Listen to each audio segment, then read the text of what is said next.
American V-twin, baby. American iron. You gotta love it. The Harley Davidson Sportster S. It's been a controversial motorcycle over the years, but in 2021, Harley Davidson released this new generation. It's got the 1250 Revolution V-twin, makes 120 horsepower, 94 foot-pound of torque. This thing should get up and go. We're gonna put it through its paces today. I'm gonna take it out on the highway, find some curvy country roads, take it around town and see how she rolls. Let's rev it up.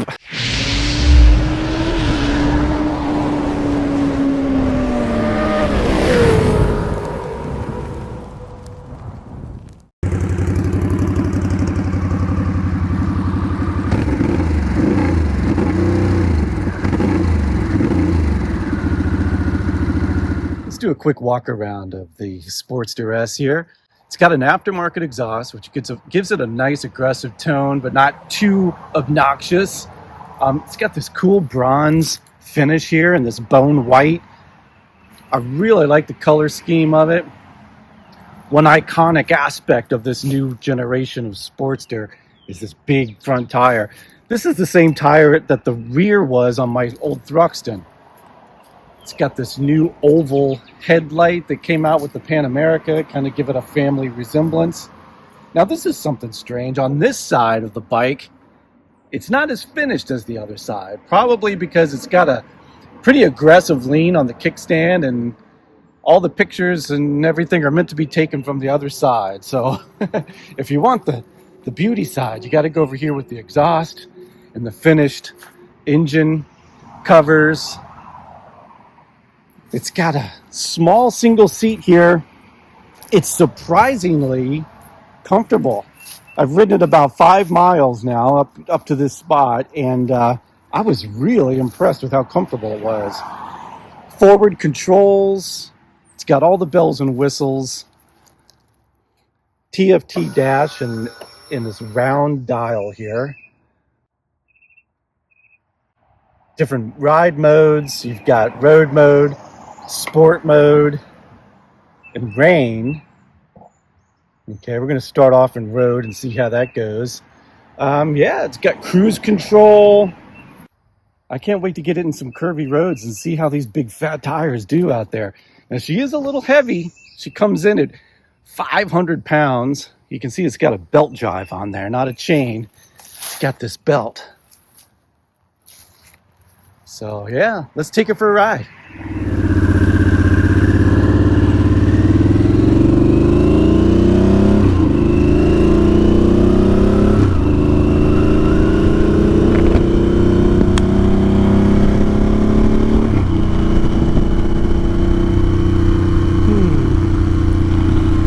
Make sure the sand's off the tires there before I start leaning too hard into it.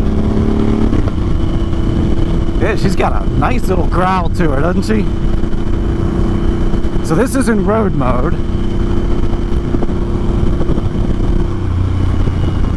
The riding position is very unique. It reminds me of the V-Rod I rode years ago. It's forward controls, and the bars are quite a reach, so you've got that really, I don't know, drag bike almost vibe to it. Very muscular, very like mean. And that's what Harley tries to get, that attitude, right? You're a tough guy. I'm on a Harley. You feel tough. It's a muscle bike. I get it. There's nothing wrong with that.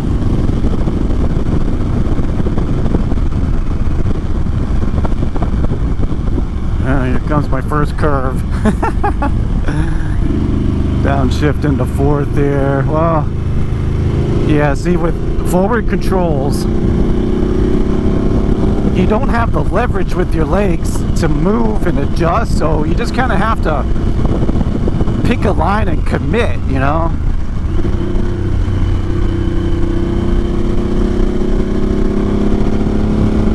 And you have to really lean into it.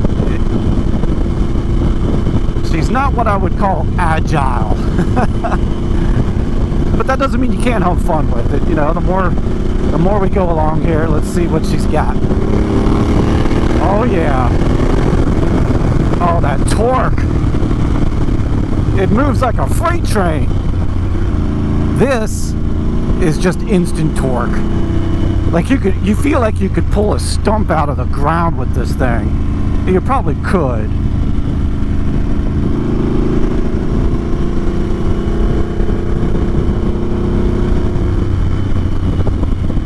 The Sportster has always been kind of controversial. You know, Harley in general is controversial. As popular and as iconic as they are, look at any comment section on any social media, and you're going to find all kinds of rage baiting going on, which is unfortunate because, to me, you're either on one side of the extreme or the other. There's not a lot of people that just kind of look at Harley Davidsons as motorcycles, right? And that's what I'm trying to do here. I want to look at how fun it is to ride. I want to look at the styling and what kind of image it provides.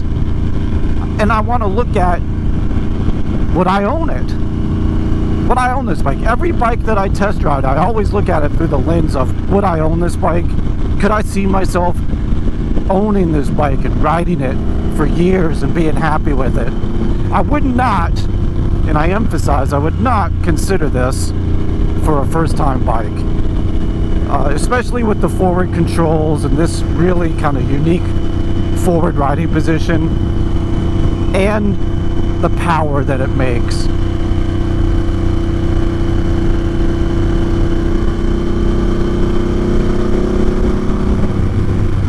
This is definitely more of a advanced, intermediate to advanced bike. You can get in trouble with all that torque if you're not careful.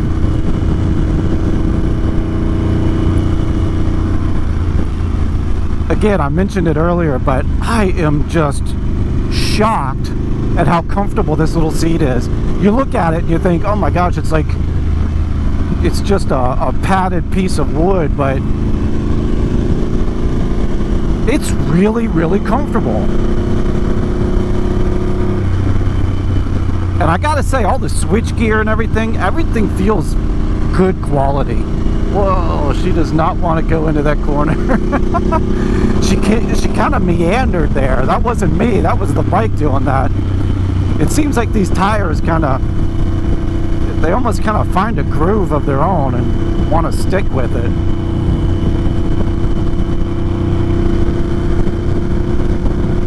I've never ridden a bike with a front tire that wide.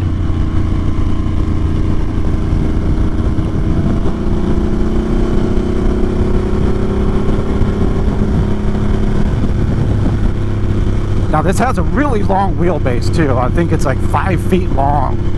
So that's another thing that's not going to make it feel exactly agile and flickable, although this isn't you would never look at this bike and think, oh, I'm getting a real flickable bike here. This is a cruiser. It's a muscle bike. It's a stoplight to stoplight dragster.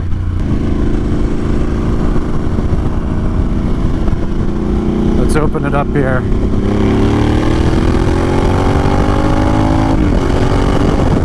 Wow. She rips.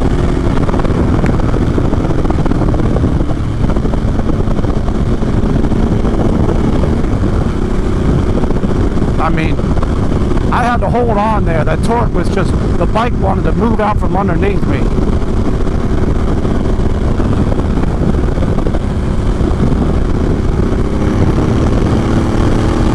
Even just a roll on, 70 up to 90, wow, it just does it effortlessly. Effortlessly.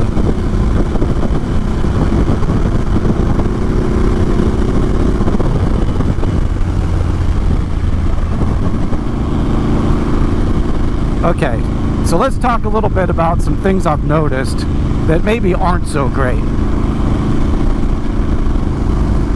This bike is a 2021. I believe that's the year, I believe they came out in fall of 2021, the new Sportster S.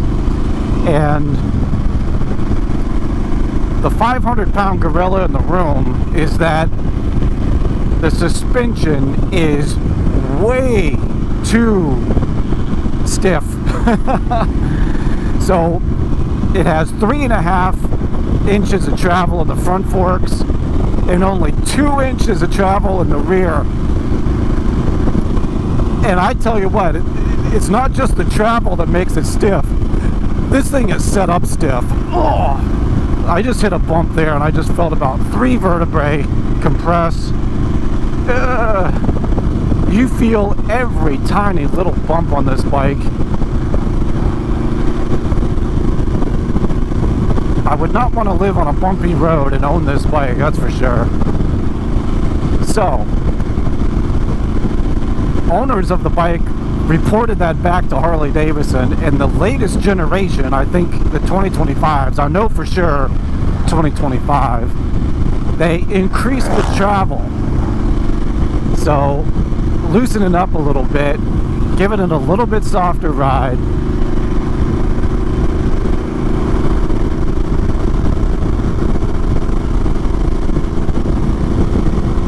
You know, that Z900 I rode, the whole time I was riding it, I was complaining it was way too soft. It was the softest motorcycle suspension I'd ever ridden.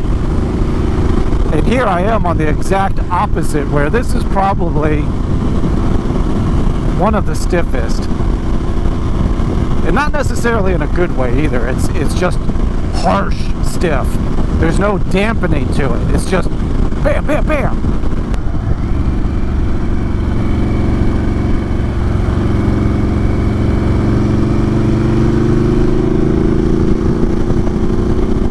Yeah, she didn't really like that corner too much. I love the D-cell pops on here.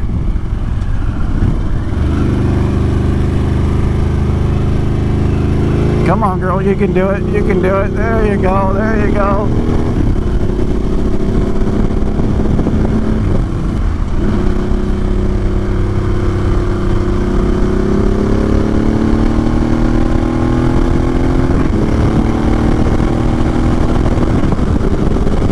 We're out here in the beautiful countryside of Florida.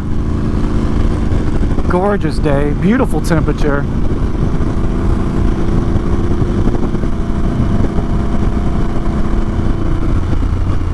I broke from my traditional full gear to go a little Harley-esque today. I've got my fingerless cruiser gloves and my Harley Davidson t-shirt on. I wanted to, you know, I wanted to do the thing. The Harley thing. Look at this beautiful countryside.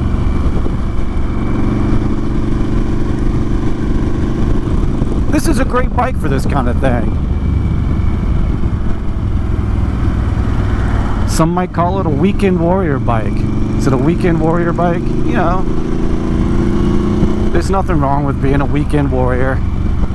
People are busy. You're busy working all week. You got bills to pay. And on the weekends, you take your cool, oh, that compressed a few vertebrae. You take your cool Sportster S out into the countryside and get your mind off of the reports that are due on Monday and the bills that are due on Friday and all that kind of fun stuff. This is what motorcycling is about. I don't care what you're on. He's going for it. Grandpa's going for it. You go, man. I'm right behind you there, Grandpa. There we go. 94 foot-pounds. Effortless. Absolutely effortless. American V-twin, baby. American iron. You gotta love it. It doesn't get any better than this, folks. This is what it's all about. So we've used about almost a quarter tank. That's not too bad. I can tell she's thirsty. Alright, let's throw it in sport mode. And away we go.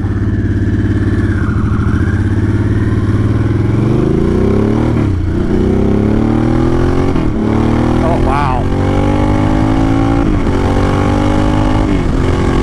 Wow. Yeah, That's a big difference.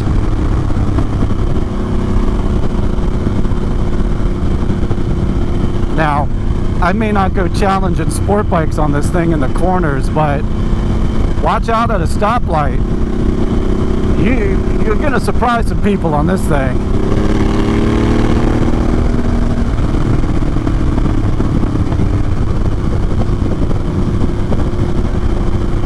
That's like a 747 on a runway takeoff, man. That is something else. Woo! I wish it had a quick shifter to keep up with those revs, because the transmission shifts are almost a little delayed when the revs dropped. Another thing I've noticed since I've been riding it, it's just a little observation that I think that I personally would want to see improve, but the gauge needs to be about 2 inches up. It needs to be like level with that. There's a lot of info in this small gauge, and it's very tiny, like the fuel gauge, your gear selector, your sport, your modes. When you're looking down quite a bit. You're actually having to turn your head down as opposed to just your eyes. So I'd like to see it up a little bit more. All right, let's take it out on the highway here. See how she feels. There's 75. Yeah, I mean, there's a lot of wind in my chest, but it's not horrible. I don't know if I'd want to do it for too long. I do feel like I'm having to hold on a little bit,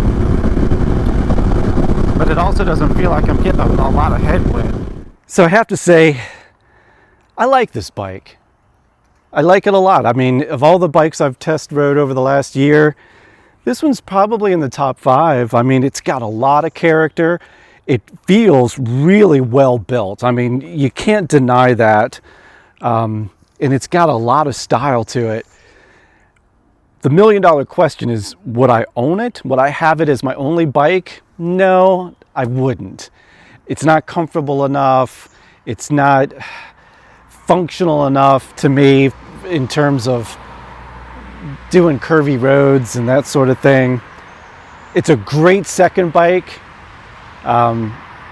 Great bike just to, you know, run down to the bar or run down to the coffee shop and take it out in the country for a Saturday afternoon.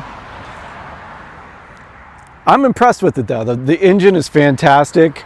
I dig the styling. I wish that this side of it was as finished as that side. I think that's a little strange.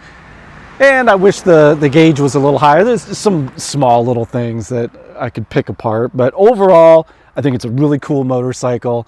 I like it. I applaud Harley for making it. And I hope Harley continues down that road, and maybe they'll make a bike that I'll want to buy someday. So thanks for watching. Please subscribe, and if you like this video, please hit the like. It really helps us out, and keep coming back for more test rides and gear reviews and all that cool stuff. Rev it up.